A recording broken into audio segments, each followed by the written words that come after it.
I just kind of took it upon myself to go out and hike because that's all I knew how to do.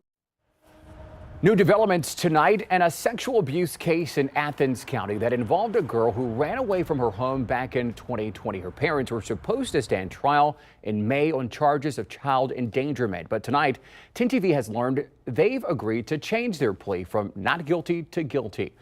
Thanks for joining us at 6. I'm Andrew Kinsey. Yolanda has a night off. 10 TV's Kevin Landers broke the story at 5 and has exclusive interview now with the daughter who broke her silence to seek justice. Kevin. Well, good evening. Tonight in her first television interview, Sarah Bellar talks about the case and why she's speaking out.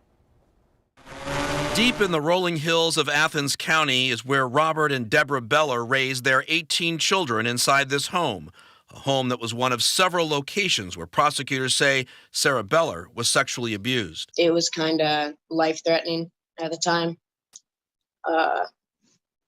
Anybody in that situation would be scared. Scared, she says, of her two brothers, who Bellar says sexually abused her from age 5 until the age of 12. Who looks at a kid and is like, oh, that's attractive? In November of last year, her 24-year-old brother, Josiah Bellar, pled guilty to charges of felony assault and child endangering. His 26-year-old brother, Jonathan, is accused of gross sexual imposition, a 4th-degree felony. Sarah blames her parents for letting it happen. I wanted to see them suffer, too. Because no parent, sibling, people are supposed to protect you, should ever put anybody through that. Sarah told us that her parents were sexually abused as children, and because no one helped them, they didn't help her. I had asked him at one point, this has happened to you before. Why aren't you doing anything to help me?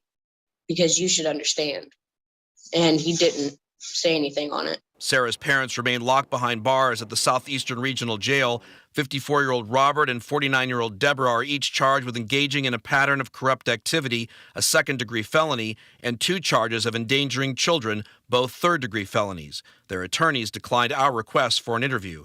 As for Sarah, she says she's talking now in the hopes it will inspire another child to speak up. Go to somebody that you know will help you. And whether they know what's going on or not, if you trust that person, just tell them.